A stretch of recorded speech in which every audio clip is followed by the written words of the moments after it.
السلام علیکم. ډیرو ګرانو ښاغلو ګلالو کتونکو، په سمدستي مشاعره کې 14مه برخه کې موږ سره محمد عرفان سابقه کونسلر د زیدي کلي موجود دی او ډیر ادب ذوق زموږ ډیر ښه ملګری دی او په احمدین طالب باندې ډیر زیات مین دی. ګورو د هغوی کلام ته یو مجرب کلام ته د هغوی یورو. د احمدین طالب عرفان ته خواست کوو چې موږ ته د احمدین طالب کلام وړاندې. السلام علیکم کلیوالو، دوستانو، مشرانو. ماله خو ډېرو خبرو چل راځیم نه او دا ملګری نو وي څه ووایه، نو ماله خو ډېر څه راځیم نه، خو زه به تاسو ته یو کلام د احمدین بابا ووایم او د احمدین بابا کلام دی چې په هغې باندې ډېره دنیا مینه ده. خو زه حیران یم چې د دې خلک د شاعران د ډېرو شاعرانو ذکر کوي او چې په هېڅ نه پوهېږي او د لوی لوی شاعرانو په نومونو کې د احمدین بابا نوم هم راځي چې څوک یې نوم نه لي.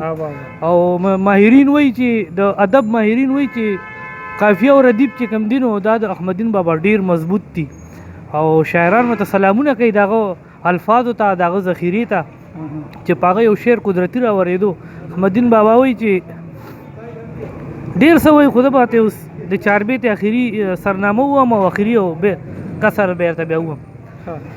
احمدین بابا وایي چې مې د ستا د عشق کتاب شو سبق، زما نه پاتې د بل باب شو ورک، قسم که غوږ زما په کال نیسي، مخ ته سنګل پلو د شال نیسي. چې مې د ستا د عشق کتاب شو سبق، زما نه پاتې د بل باب شو ورک، قسم که غوږ زما په کال نیسي، مخ ته سنګل پلو د شال نیسي. او اخري کړي دا دي چې دا شل کړي دي. راځه ځان پوه کړه په میزان د شعر، واوره ماته لږ بیان د شعر چې د سین د سواد د سې کوي جدایي، که خطا وای د ابیات هوایی، د زوی د ځوان نه دي اقسام د شعر، په زوی د ځوان مکړه ګمان د شعر، کوي د قاب سره د قاب ادایي، روانه د کړه د شاعرۍ بینایي.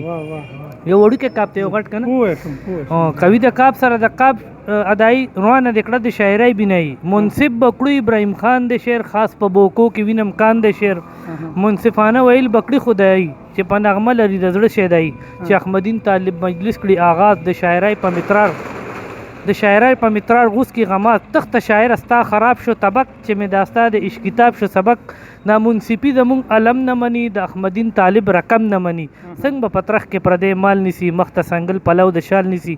دا د احمدین بابا چاربیت او سلور د پاسه سل کړی چاربیت یې ما ته اخري بیس یادو.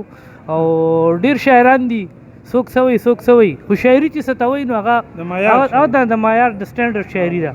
او زه د ډېرو خلکو د سنګرانو ته، ادبي شاعرانو ته کم از کم چې مشاعره کې د احمدین بابا ذکر کوي، ځکه چې د پښتو په حصه کې هغه ډېر لوی حصه اخیستې ده، کردار ادا کړی دی.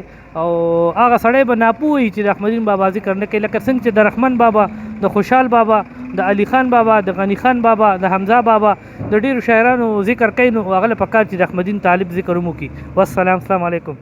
ډېره مننه د عرفان د ډېر ښکلي چاربیتې د وینا نه بعد. که تاسو تر اوسه پورې زموږ چینل سبسکرایب کړی نه وي نو سبسکرایب کړئ او د بیل آیکن بټن وای. د نورو خو مشاعرو او ناڅاپي مشاعرو دپاره زما چینل سبسکرایب کړئ. والسلام.